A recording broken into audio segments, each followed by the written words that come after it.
It's Friday. I'm late, but who gives a fuck? But my 49ers are right on time. Yes, sir. We are right on motherfucking time. What up, TTC? What's up, Nine Empire faithful?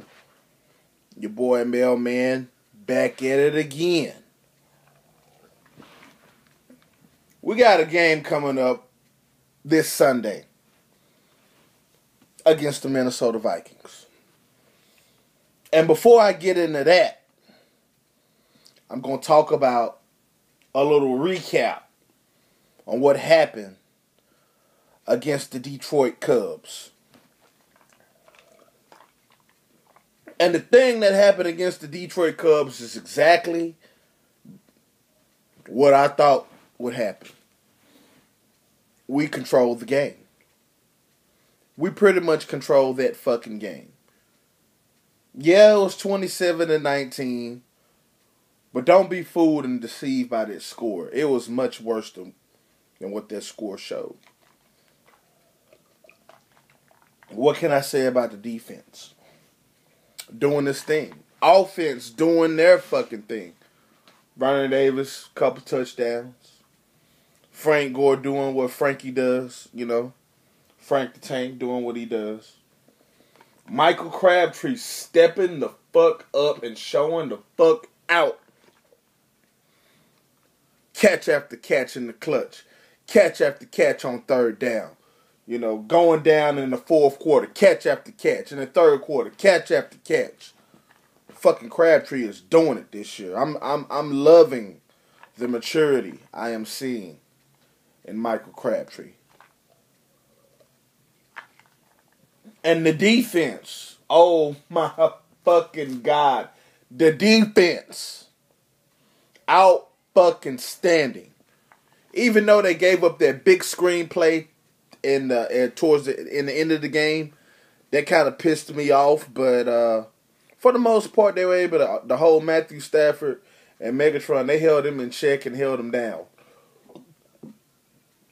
You know, one guy in particular in the secondary, well, two guys in particular in our secondary that I felt played very well were Terrell Brown and Chris Culliver.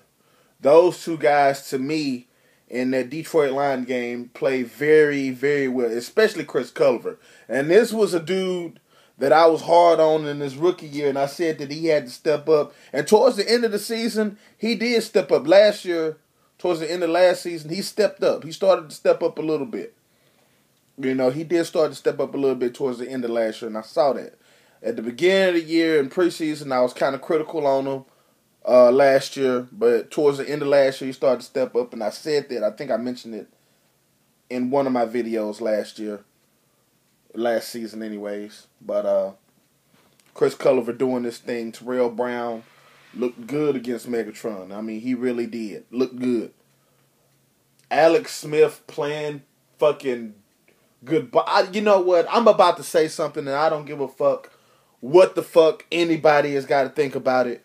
Right now, I can't really name a quarterback over. I mean, in these first two games of 2012 season, and I know people are going to probably take what I say and maybe change it and all of this shit, but in the first two games of 2012, I can't name a quarterback that's playing much better. You know, in the first two games at least. I mean, some people might try to throw Matt Ryan up there. Some might say Eli, but, you know, I mean, right now Alex Smith is playing just as good. I think, considering the opponents that he's played, he's playing the best ball at the quarterback position right now, in my opinion, over the first two games. That's just what I think. Now, is he going to continue to keep that up? You know, we'll see. But Alex Smith is man, he's playing lights. I can't even, you know, what can you say about the dude? But no hate for Minnesota. I think a lot of people already came out and made videos and said that. There's one guy, I don't know him. I'm not sub to him or anything. I keep hearing about that's made a video, the Moose guy or whatever. I was looking at Big Thizzle's video. I was just surprised that he even, he threw himself out there and, he made a hat bet. And, I mean, props to him, man. He gets much respect from me because, when your team's doing bad and you out there and you're putting it on the line for your team as a fan, I can't do nothing but respect that, because I know the feeling of your team being down and, you being the only one out there just to put yourself out there and I know that feeling. So, I mean, props to that dude for even coming out, making a video and, making a hat bet, man. Hey, he manned up. Another thing that the 49ers did, they signed Eric Bacchieri, which we shouldn't have fucking never cut the damn dude after preseason, in preseason in the first place. That boy was balling out of fucking control, this past preseason. I mean, he was doing his fucking thing, man. And we shouldn't have never let that fucking dude go. I mean, Clark Haggans is going to be suspended for, like, some DUI risk or whatever the shit was and all of that. And we signed Eric Bacchieri to a 2-year deal, which, like I said, we shouldn't have never... I know he's an NFL journeyman and all of that. I mean, but the boy looked like he caught on, finally, this past preseason. I know it's just preseason, but, I mean, from what I saw from the guy looked like he might be able to make some plays. I don't know, but we'll see when we throw him in. That's really about it. That's all I got. This is your boy, Mailman. And I am out of here. See ya.